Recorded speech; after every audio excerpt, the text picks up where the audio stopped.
This is the third of 3 videos that I've done. The first one was done last year. It was about the location of Cockett Pond. The second one was about the Glassbrook family and other business interests in this part of Cockett, and this is all about the tragic history of what came to be known as Death Pond.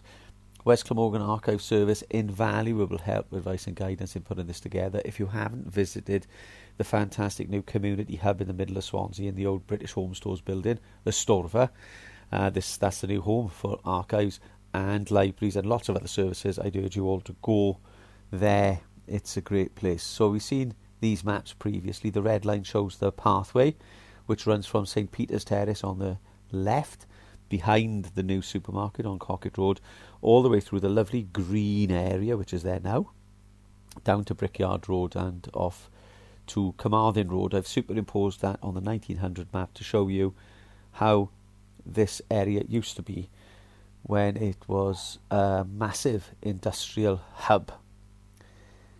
Meadow Park overlooks this area. It's Meadow Park on Google Maps. It's actually called Weig Vawr Playground.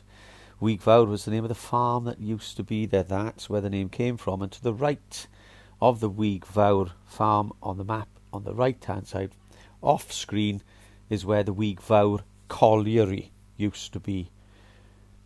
We have the clay pits there, all being built on now. There's housing all over this area, and the one on the right hand side there is where B&M Bargains and other units are now at the Cumdee Retail Park.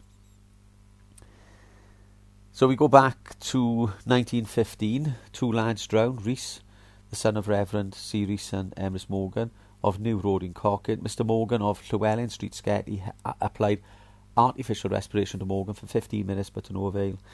To give you an idea of how dangerous the area was, look, the sheer drop down to the water varied between 12 and 30 feet.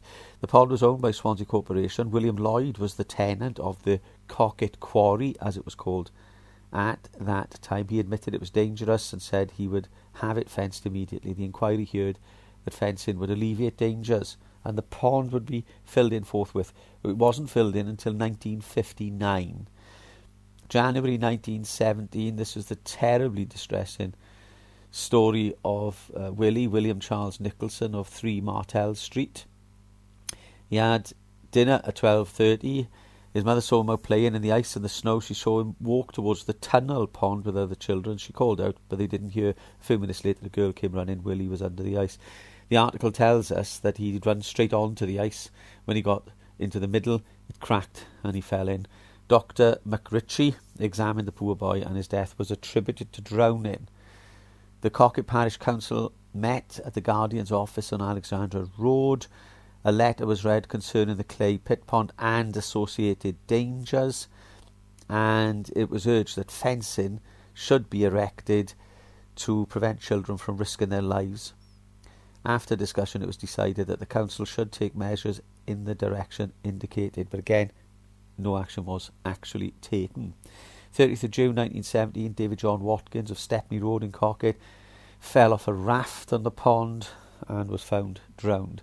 June 1927, a hat and coat found on the bank of the Cockett Pond was reported to the police. Police Constable Evan Edwards used grappling irons and brought to the shore the body of William Thomas, aged 61, of Gorse Road, Cockett, a fireman at the Garngo Colliery. Thomas left his home at 4:30 on Thursday morning, telling his wife that he was going to do a bit of gardening. 6th of August 1928, Samuel Jackson, aged 20, of 21 Percy Street. We will see that their neighbours at 20 Percy Street also had a family tragedy at the pond. He went for a swim with friends. He was an excellent swimmer. He dived into the deep water and disappeared. Hundreds of people from Forest Park joined in the search for him, including one man who repeatedly dived in to try to find the body. 9th of July 1934, after watching his son David Henry swimming with 2 friends, Mr. James Jackson of 20 Percy Street said, "I think I'll go for a little stroll," walked off with his dog. Within minutes, David got into difficulties. His friends tried their best to save him, but he disappeared beneath the surface. December 1936, John of Carmarthen Road saw a hat at the side of the pond and called the police. Sergeant Edwards discovered the body of Cyril John Harris. I wonder whether this police officer, now a sergeant, was the former police constable who also had this awful experience previously. May 1942, child drowned. After saying to companions there are a couple of fish, little Peter Power, aged 7, from Townhill, was slipped into Cockett Pond and was drowned.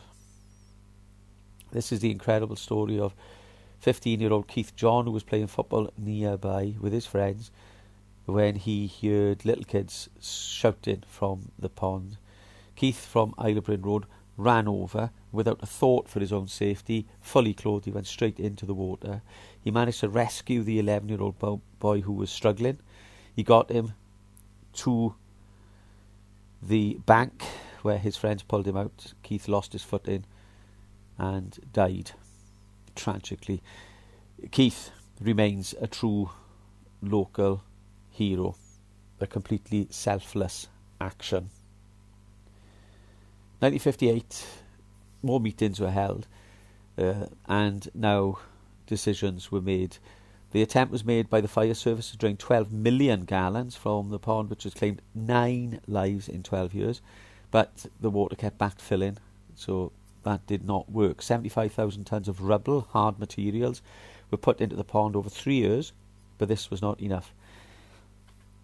In 1959, this short article appeared in the local newspaper. End of Death Pond, Cockett Pond, Swansea, scene of several drownings, has been filled in. The site will be made into a playing field. Materials, rubble from the old Weavers building on Fabian Way, was used to backfill the pond. This is what we look at today from Weig Fawr Playground. Looking out to the left, we have Forest Fach in the distance, and to the right we have the roofs of the Cumdee Retail Park. So as we look down, we are looking over a beautiful green area now. This was a heavily industrial site many years ago. It's hard to imagine that this was a dirty, smoky, noisy industrial area bang in the middle of Cockett, which employed many, many people and created the most treacherous environment you could imagine.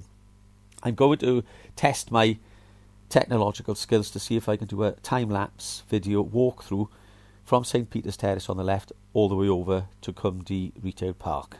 And we are off at a pace. So we can see what a lovely green area this is now.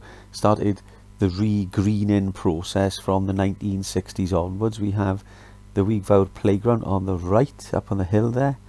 And then we carry on through the path. Lovely place for a dog walk on a nice day. Retail Park is there on the right hand side, and then we have Brickyard Road and Carmarthen Road beyond. So that's it. My 3 videos on Cockett Pond are available on YouTube.